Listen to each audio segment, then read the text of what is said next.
shopping street with typical confusion. This shop here is a classic example. Here we've got antifreeze for sale in litres and wheel trims in inches.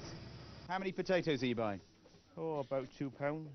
What do you reckon a bag of peas weighs? About 2 kilos. After 200 years of talking about it, we were supposed to be fully metric by the 1970s, but it's never really happened. How much does she weigh? 1 stone. And what's that in kilos? I've no idea. What do we got here? This is a 7-inch headlight unit, which is only available in inches, and this is a 75mm bolt, which is only available in millimetres. Today, one former Chancellor admitted that successive governments have acted too slowly, and he said it's time to complete metrication. We're the only country in the world with 2 systems of measurement existing alongside each other. A recipe for confusion of the worst possible kind. Campaigners say the current model is bad for business and confuses tourists, but it's hard to imagine some things ever changing. Well, that's a pint of beer, not 568 mils, and that's what... John Kay, BBC News, Bristol. Well, in our studio is Roz Denny of the UK Metric Association. Are you ever going to persuade the British people to go from inches and feet and yards to centimetres and metres? Well, I really hope so, because we've been in this mess for nearly 30 years now. And when the metric was first sort of mooted, or rather the Board of Trade in 1965 said, right, you know, metric is the way to go, and it'll take us a 10-year programme to do it. And in the between we had decimalisation, which was, you know, really beautifully executed. Everybody was given the information. There was a cut-off date. We all grumbled a bit and huffed and puffed and thought we'd never be British again, but we were. But it happened, and we thought 4 years later, metric, fine. Metric started to be taught in schools in 1974.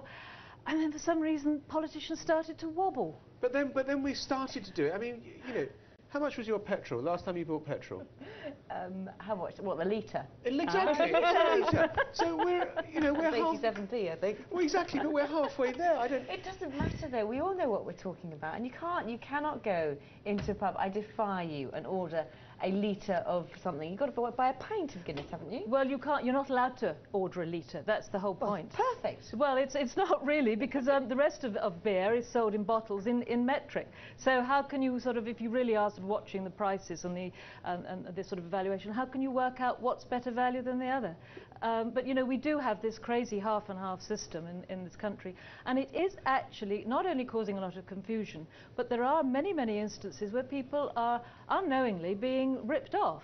Like where? Well, in things like with their shopping for food, and you know, one store has got it in pounds and the other's got the price in kilos. How can you compare? At the moment we've got the soft fruit seasons, and increasingly fruit is being sold by the piece or in a punnet. I bought 8 punnets last week to make jam. One of them was 230 grams and the other was 324, same price. Now, you know, maybe that wasn't done wittingly, but all over the place we've got these examples where we actually just want a level playing field. Sorry, I'm not going to be neutral now. I'm going to join in the debate. Well, you're talking about a beer. If you go to the continent, you ask for a demi. I know, but it's just not the same, though, is it? It just tastes Why not? the Well, same.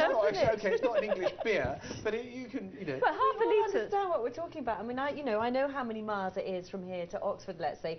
I know the distance. I understand it. Why can't I just talk about it in miles? Well, how many yards in a mile? A good point. 1,760. Oh, you're not supposed to know that. Oh, really? Okay. But it does seem so much easier to have kilometres and all the rest of it. Well, everything you see is decimal. It's tens and hundreds and thousands. And if I could sort of get back to this sort of wobbly bit, as I said, in the 70s, we were going to go first with our metric, and the Commonwealth was going to follow. They've actually accelerated. They've all gone metric, and the mother countries held back. I'm sure some people say, well, go the whole hog. Why don't we change the side of the road on which we drive, have all our cars? That's nothing to do with us, please don't tell us. I mean, we're a single issue group, basically. Yes, but the people will say, well, you just want to standardise us and homogenise us and just turn us into Europeans. Well, as more and more of us travel on the continent, then, you know, maybe we do have a problem there. But as I said, that please, you know, don't put that onto to our association, because that's not quite what we're into. We're measures. Do you think that there is something peculiar about the British mentality, that there is this resistance to change Yes, on for this? some reason it's sort of been it's been tied up with the anti-Euro lobby, and also people tend to think It's the way you think, though, isn't it? It's in your head. You know what it means. well, what you that do, measure but means. if you've been educated in metric, and I mean a lot of the children now, their metric education stops outside the school gate, and you know, it's crazy. It's such a waste. Such a waste. Okay, thank you Sorry, very much thank you. indeed for joining us. Now, do you want the weather forecast in Fahrenheit or centigrade? You Well, said we but have just it in tell me whether it's centigrade. raining. We have it exactly.